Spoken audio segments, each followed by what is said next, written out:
delivering the world to your doorstep.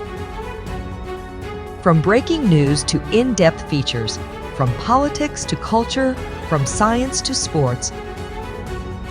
Welcome to SNN Primetime News with Kennedy Lucas Patterson.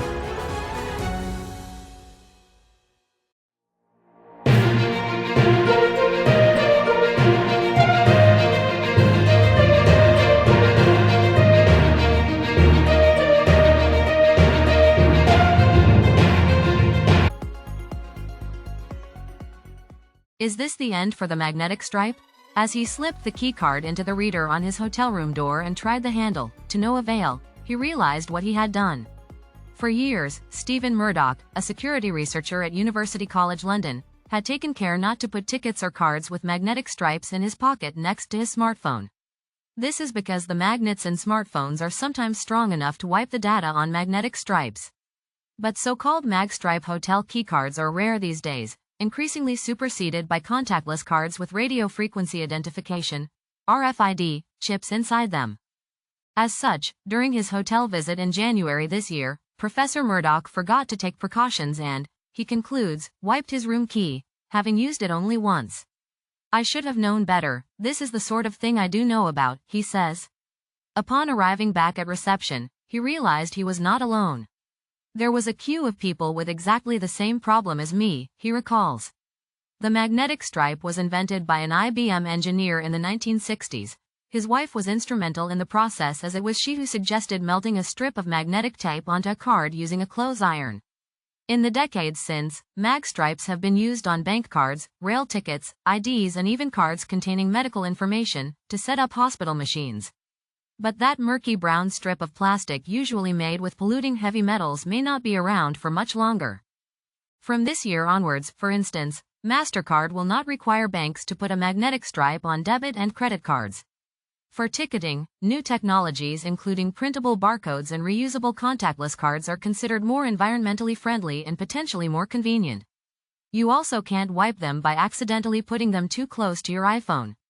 There are, broadly, two kinds of magnetic stripe, called HICO and LOCO. The latter is cheaper, less durable, and more susceptible to disruption from magnets, says Lee Minter, head of global operations at Nagels, which makes magstripe tickets and other products. Recently, the company investigated reports from a customer who said multiple magstripe tickets they had bought had got corrupted. From this year onwards, for instance, MasterCard will not require banks to put a magnetic stripe on debit and credit cards. For ticketing, new technologies including printable barcodes and reusable contactless cards are considered more environmentally friendly and potentially more convenient. You also can't wipe them by accidentally putting them too close to your iPhone. There are, broadly, two kinds of magnetic stripe, called HICO and LOCO. The latter is cheaper, less durable, and more susceptible to disruption from magnets, says Lee Minter, head of global operations at Nagels, which makes magstripe tickets and other products. Recently, the company investigated reports from a customer who said multiple magstripe tickets they had bought had got corrupted. Mr. Minter says he can't be 100% sure, but he and his colleagues are of the opinion that it was caused by part of a circular magnet within the customer's iPhone. It matched perfectly to the area which had been wiped, he says. In response, Apple says, smartphones and other items contain magnets or components that may have a risk of demagnetizing low coercivity cards. To prevent this from happening, users should keep these cards stored separately. While such disruption remains relatively rare, Mr. Minter says that the magnetic stripe is declining in popularity either way. Of the 5 billion tickets Nagels prints every year, less than 1/5 now have magnetic stripes, he estimates. Mr. Minter is keen to stress the potential of thermally printed paper tickets, much like receipts, which are now being used in trials at multiple rail stations around the UK. These come with a QR code that can be used on ticket barrier scanners. There is a separate code on the back to stop people forging tickets. Stuart Taylor, head of commercial development at Northern, a train operator, says 70% of his firm's customers now buy digital tickets and that Northern could axe the familiar orange-trimmed, magstripe sporting versions in just 5 years' time. There is a clear environmental benefit, says Mr. Taylor. Times change, I guess. Northern is now trialing the thermally printed paper tickets made by Nagels as an alternative. There have been some issues with printer jams and the tickets getting stuck in ticketing machines, but these problems have largely been addressed, says Mr. Taylor. Are there any benefits to keeping magstripe cards or tokens around? No, says Sue Walnut, product director for intelligent transportation systems at VIX Technology, bluntly. She argues there are now so many different ways of validating a rail ticket, for example, QR codes presented on phone screens, tickets printed at home, prepaid contactless cards, that there is less need to retain magstripe technology than ever before. But magstripe tickets and entry cards do slot conveniently into credit card holders in wallets and purses. The new paper tickets being trialed by Northern and other rail firms are larger. They are a bit unwieldy and cumbersome, says Ms. Walnut. Magstripe has hung around for so long partly because it is relatively cheap and the specifications for reading machines were put in place many decades ago, says Stephen Cranfield at Barnes International, which makes equipment for magnetic stripe testing. If you took your card today and used it in a magstripe reader from 1970, it would still be able to read it, he says. His firm has worked on a variety of systems, including one designed to allow kidney failure patients to use a magstripe card for setting up their dialysis machine. Despite the ubiquity of dark brown or black magstripes, they can actually come in a whole range of colors. It's quite popular in China, actually, gold stripes, explains Mr. Cranfield. But now that U.S. banks are finally switching to chip and PIN cards, the market for magstripe is clearly dwindling. Professor Murdoch says although magstripe technology is extremely well established, it is inevitable that it will gradually disappear. One downside to that, he suggests, is that magnetic stripe failures and fraud are currently well understood. Newer technologies, while in theory more secure, may also be more complex, and therefore exploitable by criminals using novel methods.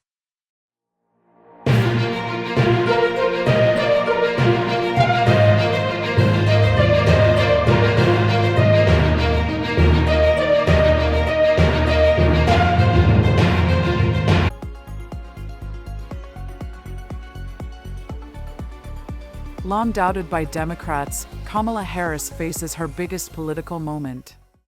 When Kamala Harris steps onto the stage at the Democratic National Convention in Chicago this week as the party's presidential nominee, she'll do so knowing that many in the audience cheering her on once counted her out.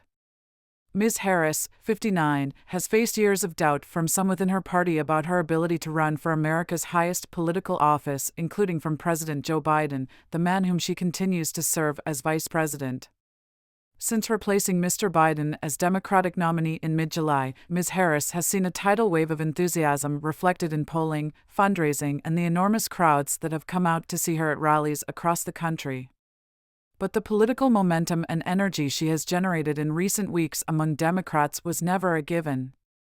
After failing in a short-lived presidential bid in 2019, she began her vice presidency on a shaky footing, beset by stumbles in high-profile interviews, staff turnover, and low approval ratings.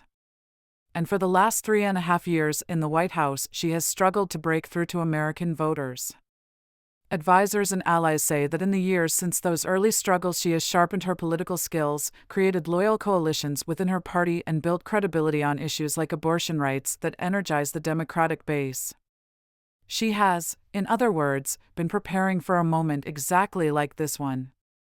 On Thursday, as she formally accepts the Democratic nomination, Ms. Harris has an opportunity to reintroduce herself on the national stage with fewer than 80 days until an election that could see her become the nation's first female president.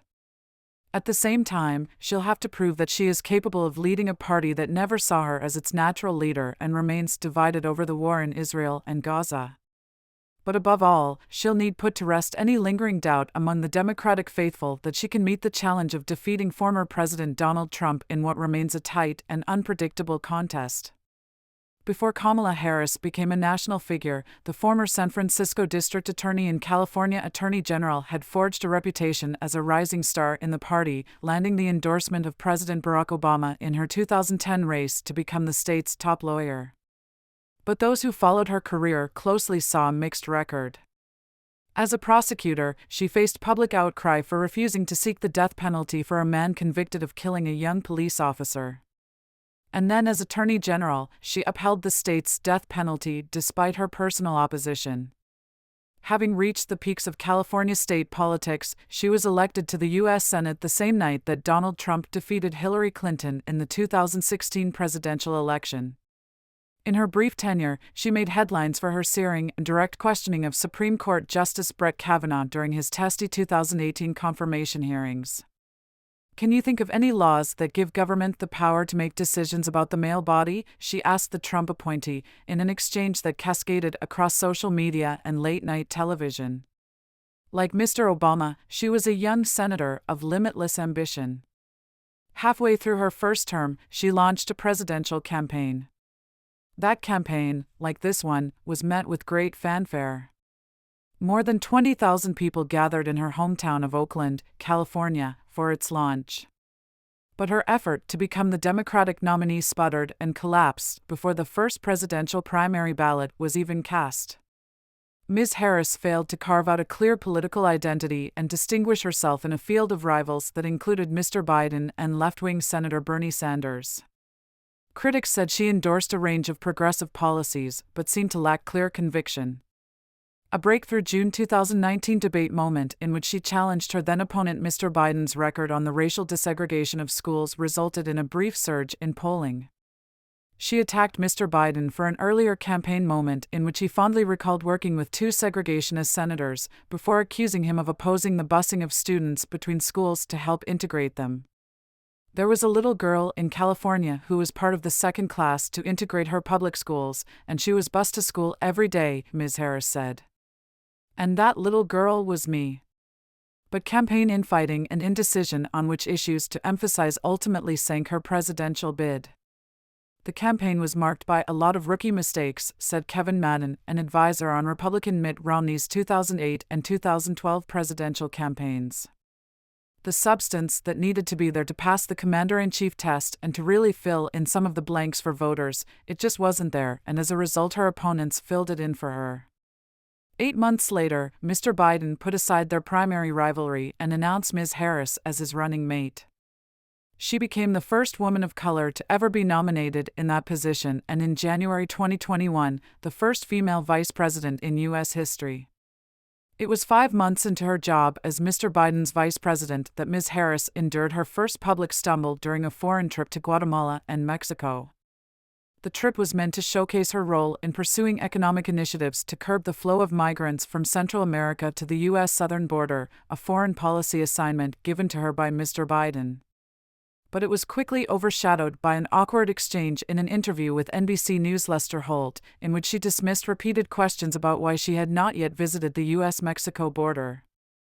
Later that day, during a press conference with Guatemalan President Alejandro Giammattei, Ms. Harris tried to recapture the narrative, delivering a stark message to migrants thinking of making their way to the U.S. "Do not come," she told them. "Do not come." While the NBC News interview fueled Republican attacks that continue to this day, the latter comments drew the ire of progressives and were quickly panned on social media, even though other administration officials had echoed the same rhetoric. The vice president's allies blamed the White House for failing to adequately prepare her and assigning an unwinnable issue. They complained that as the first woman, African American and Asian American to serve as vice president, outsized expectations had been imposed on her from the very start of her term, giving her little time to settle. "There was immense pressure in the beginning to own things," said one former aide who was granted anonymity to speak candidly about their time in the White House. In the months that followed, Ms. Harris endured more scrutiny as she faced high staff turnover, a slew of negative headlines about her performance and underwhelming media appearances. Hemmed in by COVID restrictions, she was limited in her public engagements, fueling the perception that she was invisible. When critics labeled her a prop for standing behind Mr. Biden at bill signing ceremonies, as her white male predecessors in the role regularly did, a decision was made to remove her from those events altogether, according to aides, triggering more criticism that she was absent.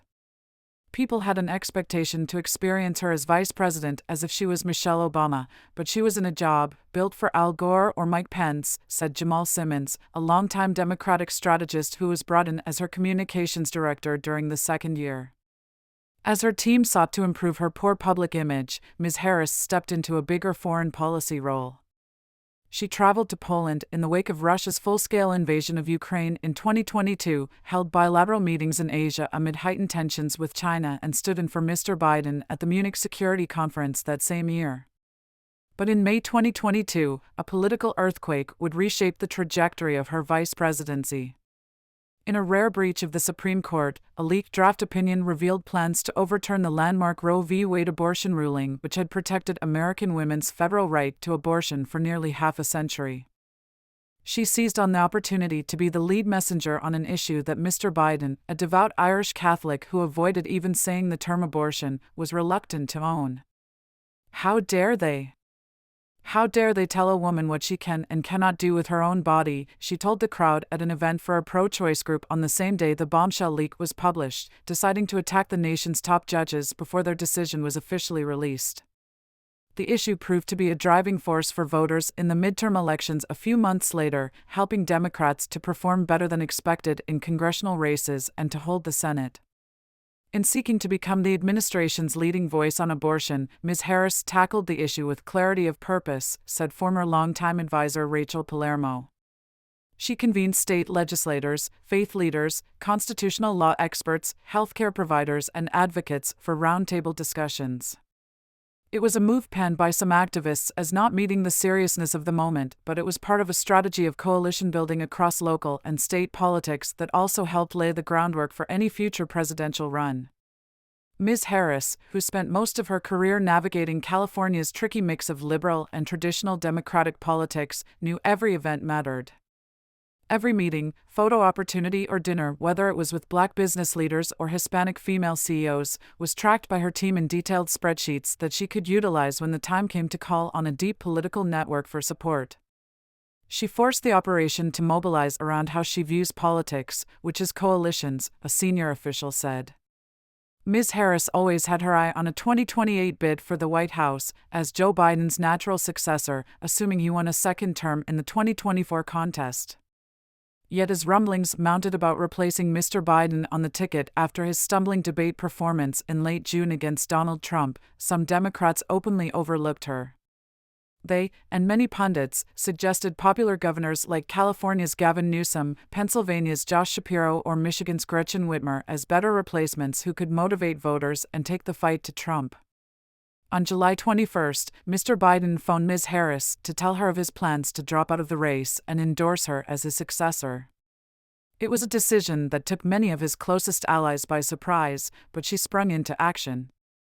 Over the course of 10 hours that Sunday, she called more than 100 party officials, members of Congress, labor leaders, and activists. Within days, any potential rivals, including the powerful governors, had fallen into line, and it was clear that she would take the Democratic mantle with no serious challenge. As a candidate, the vice president has yet to lay out a detailed policy agenda or sit down for a tough media interview. She released an economic blueprint on Friday, calling for tax cuts for families and a wider push on capping drug pricing, her most detailed vision for the country so far.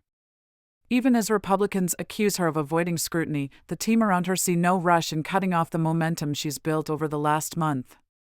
Political strategists say the campaign is right to capitalize on the sugar high.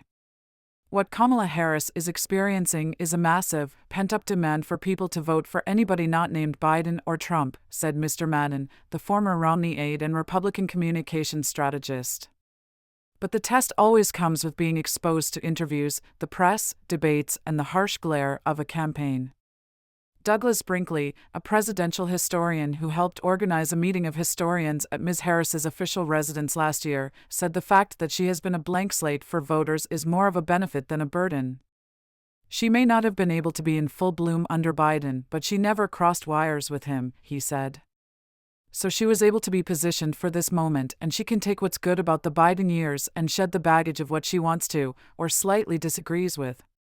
Though her entrance has jolted an outpouring of support among Democrats, it's unclear whether she can translate that into broad appeal.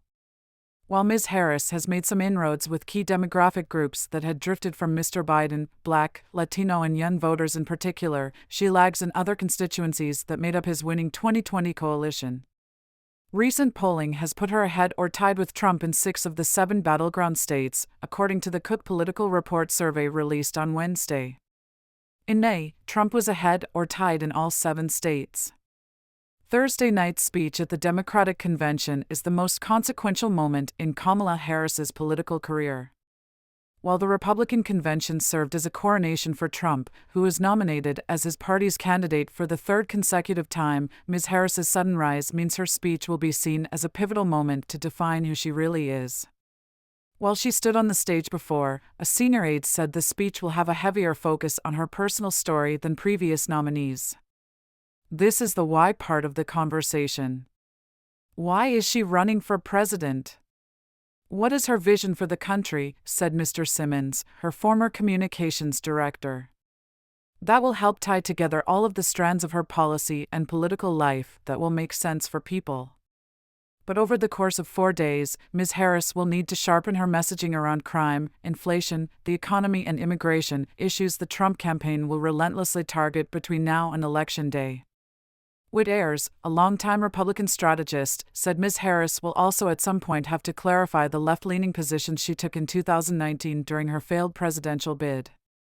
Her greatest vulnerability is that there is plenty of evidence that she's a San Francisco liberal with a whole set of far left-wing policy positions that are outside the mainstream of American thinking, and she hasn't had to answer for those yet, he said.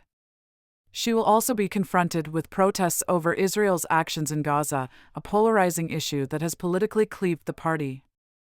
Ms. Harris has been more forceful in her calls for a ceasefire and condemnation of civilian deaths than President Biden, but she has not wavered from the administration's steadfast support for Israel, a stance that risks alienating the party's progressive wing. How she positions herself on Gaza is going to be her hardest trick, said Mr. Brinkley, the presidential historian. Still, allies and advisors who have been preparing her over the last week contend she's built the foundations for a presidential run over the last 4, sometimes bumpy, years, even if few expected she would actually find herself in this position at this moment. Opportunity is preparation meeting a little bit of luck, and I wouldn't characterize this as luck, because nobody wanted it to be this way, but certainly she was prepared to meet the moment of opportunity, a senior political advisor said. Susie Tompkins Buell, a Democratic donor and co-founder of Esprit in the North Face who has known Ms. Harris since the 1990s, said she wasn't surprised by how Ms. Harris had performed in the last few weeks. In the days after Mr. Biden's halting debate performance, she attended an event with the vice president and said she could tell change was afoot. After telling Ms. Harris to fasten her seatbelt, Ms. Buell said the soon-to-be Democratic nominee quipped, "I was born with a seatbelt." I liked her response, said Ms. Tompkins Buell, who helped Ms. Harris raise $12 million at a San Francisco fundraiser earlier this month. It was sudden and it was right on. She's ready.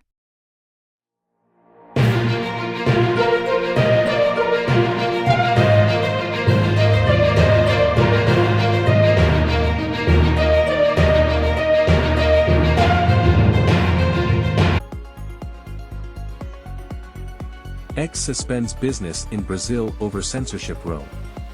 X, formerly known as Twitter, has closed its office in Brazil over a censorship row. The social media platform said a Brazilian Supreme Court judge, Alexander de Moraes, threatened its legal representative in Brazil with arrest if it did not comply with his censorship orders. Brazil's Supreme Court has not commented.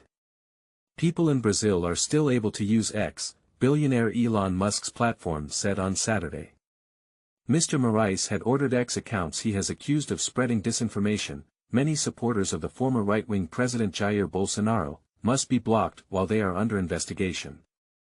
After X owner Musk criticized Mr. Moraes, the judge ordered 100,000 reais, $19,774, £15,670, fines a day for any account that X reactivated, and stressed the possible liability of the company's legal representatives in Brazil if this were to happen. He also put Mr. Musk under investigation for charges including the obstruction of justice. X said in a statement that Brazilian staff had no responsibility or control over whether content is blocked, but Mr. Moraes has chosen to threaten staff in Brazil rather than respect the law. As a result, to protect the safety of our staff, we have made the decision to close our operation in Brazil, effective immediately, X said. The responsibility lies solely with Alexander de Moraes. His actions are incompatible with democratic government. Musk posted on X that there was no question that Moraes needs to leave. He added that the decision to close the office in Brazil was difficult, but if the company agreed to Mr. Moraes' demands, there was no way we could explain our actions without being ashamed. Mr. Moraes is disliked by fans of the former president Mr. Bolsonaro. During his presidency, he ordered investigations into some of the president's allies.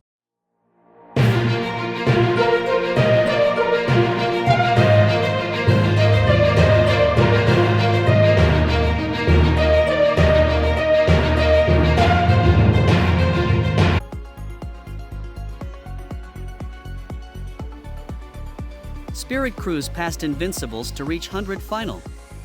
Comfortably beats city rivals Oval Invincibles to reach the 100 final. The Australian left-hander scored an unbeaten 53 from 47 balls as Spirit, set 114 to win, clinched an 8-wicket victory with 9 balls to spare in the eliminator at the Oval. Invincibles dropped Redmayne on 19, one of 4 drops in the innings, and the Spirit opener made them pay with a well-paced half-century and an unbroken stand of 74 with captain Heather Knight, who finished 36 not out off 23 balls. Spirit were not without fault themselves in the field as Alice Capsey, who top-scored with 30 for Invincibles, was twice put down by Danielle Gibson. But Knight's side bowled brilliantly as England spinners Charlie Dean and Sarah Glenn took 3-24 and 2-15 respectively, while seamer Eva Gray was superb for her 2-13. Gibson also claimed 2 wickets and a brilliant catch to remove the dangerous Laura Harris, as Invincibles subsided late in their innings, losing 5 wickets in the last 14 balls. Former Australia skipper Meg Lanning got the Spirit chase off to a strong start alongside Redmayne before the innings stalled briefly after her dismissal. But Redmayne and Knight put them back on track, ending Invincibles' bid for a 3rd title in 4 years and securing Spirit's place in the Showpiece game for the first time. London Spirit are heading home, and, unusually at the end of a knockout match, that is a good thing. After a convincing win over Invincibles, they have less than 24 hours before walking out to face fellow first-time finalists Welshfire at Lord's. Redmayne and Knight got them over the line, but it was the bowlers who set it up. They expertly restricted the scoring and took wickets at opportune moments, none more so than Glenn holding on to an excellent return catch to remove Lauren Winfield-Hill when the Invincibles skipper was beginning to up the tempo.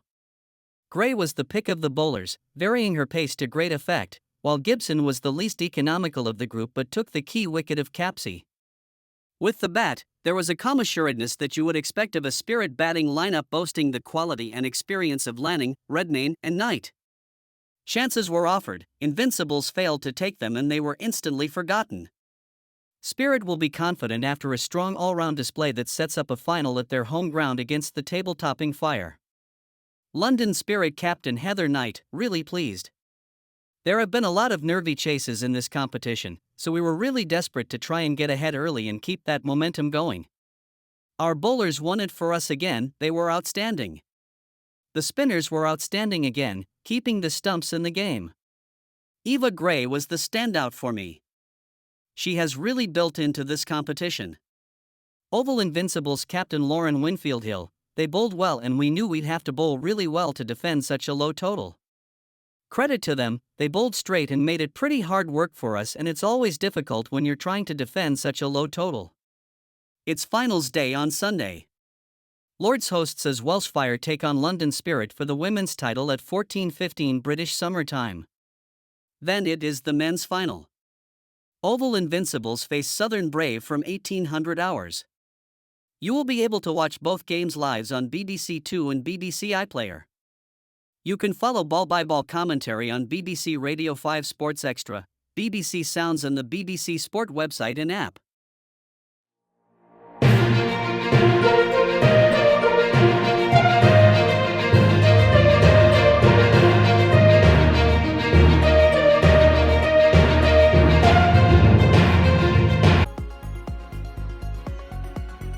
Respected gaming magazine praised after sudden closure.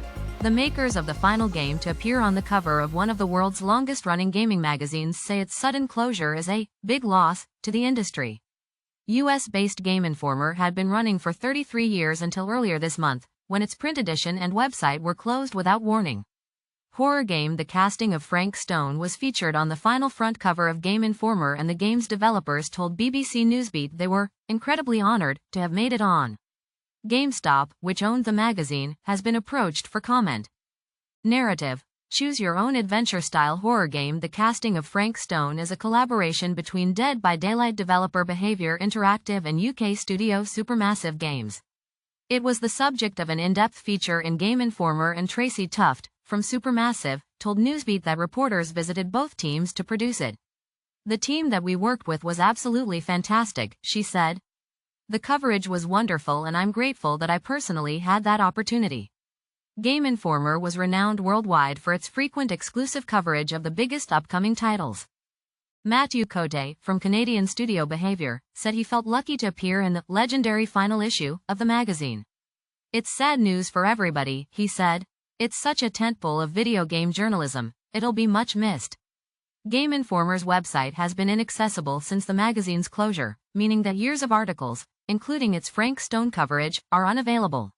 Some fans are making efforts to retrieve and store archived pages. The casting of Frank Stone is a spin-off, single-player game set in the universe of multiplayer title Dead by Daylight, DBD. Matthew says Supermassive, known for making cinematic horror games featuring motion capture performances, was the obvious studio to work with. He tells Newsbeat the hope is to expose more people to the world of DBD, which is one of the most watched horror games on streaming sites such as Twitch, even if they don't end up playing the main game. Previous reports have mentioned a possible DBD movie project and other potential spin-offs, but the games industry has been hit by layoffs over the past 2 years.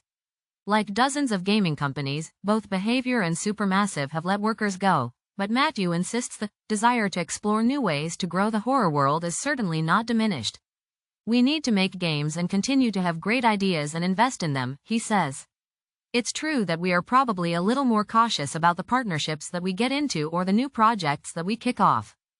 We just maybe take a little more time to dot our I's and cross our T's." Tracy says she hopes the industry turns a corner soon. "I think doing more things like this, bringing more innovation, bringing more creative partnerships, that's certainly going to add a little bit of invigoration," she says. Matthew adds that the casting of the Frank Stone took about 2 years to make, a relatively short time for a video game, because Supermassive has an established pipeline for making narrative titles. The casting of Frank Stone is released in early September, so both teams aren't revealing much about whether there will be any more installments in the new spin-off series. Matthew says he's ridiculously proud of the result of this partnership, and can't wait to watch people playing the game. "Because that's the whole point, right? We create these kind of things to give people an experience, to give people strong emotions," he says.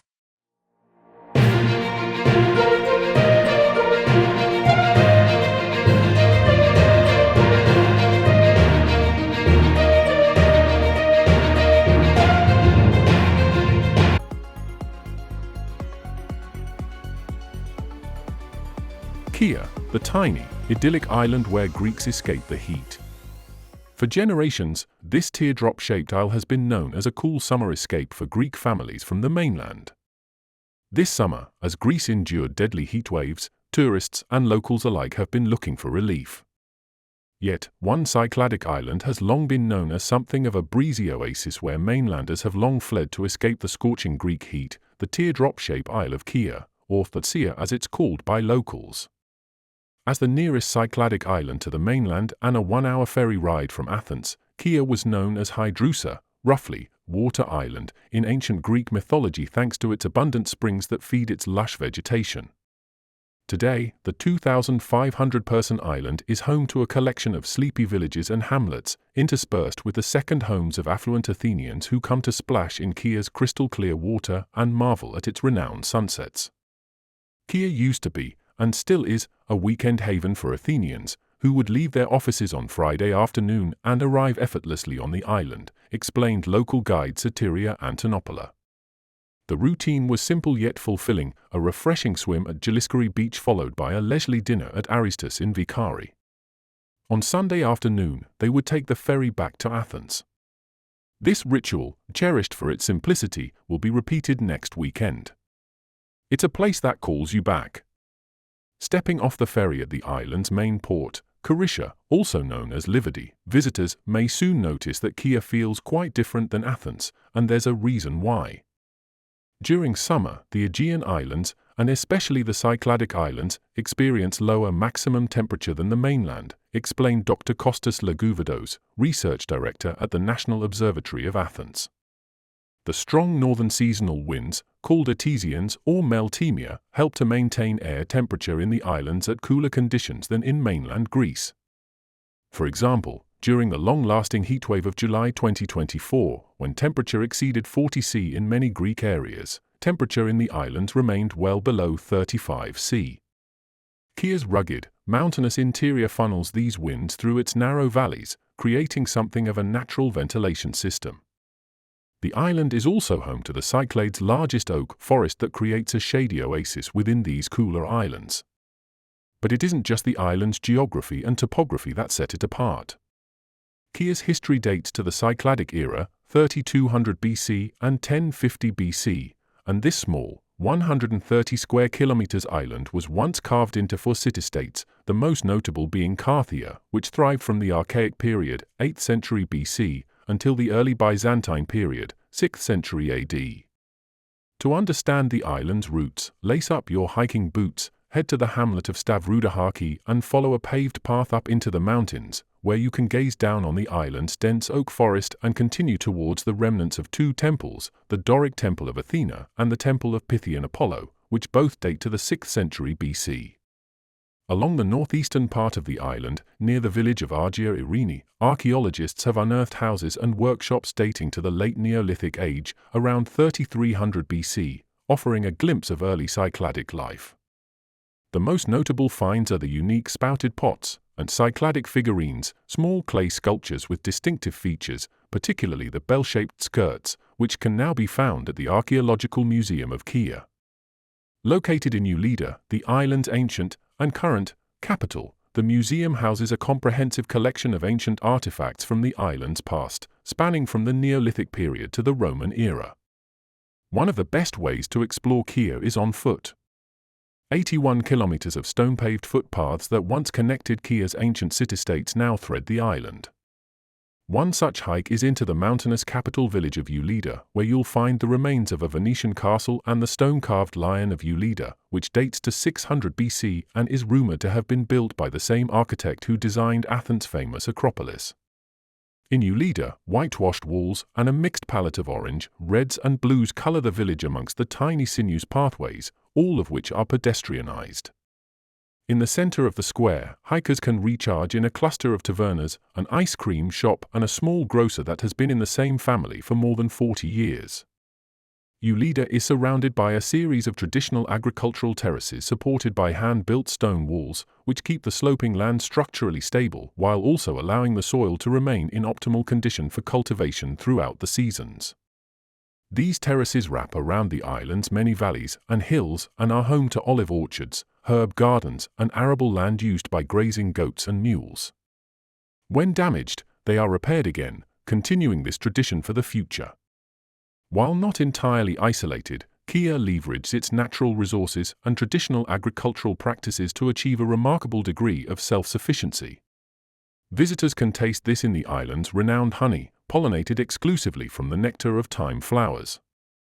This plant, alongside a diverse collection of herbs including chamomile, sage, lavender, oregano, rosemary, verbena, basil and the distinctive thrimbai, abound on Kia, emitting a natural perfume for hikers as they explore the hinterlands.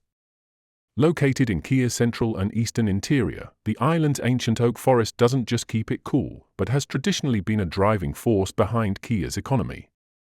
The caps of the acorns have long been prized for their tannins, and for centuries, islanders have used them in the production of vegetable leather tanning, a more durable and eco-friendly alternative than tanning using animal skins. These forests also help to prevent soil erosion and contribute to rainwater retention. Head down the winding and inevitably narrow roads to the coast and you'll reach Kia's famously clear water.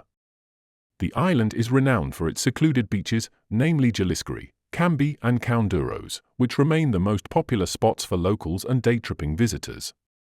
Interestingly, one of Kia's main draws isn't actually on Kia, but below the ocean, as a wealth of shipwrecks are scattered across the nearby seabed. The Kia Underwater Historic Site Marine Park is home to 3 historic shipwrecks that have been fully accessible to divers since 2022. The most famous is the HMHS Britannic, the sister ship of the RMS Titanic, which sank off Kia's coast in 1916 after striking a German naval mine. Add in an offshore reef, numerous underwater caves, and a variety of scuba outfitters, and Kia is emerging as one of the best scuba diving destinations in the Mediterranean.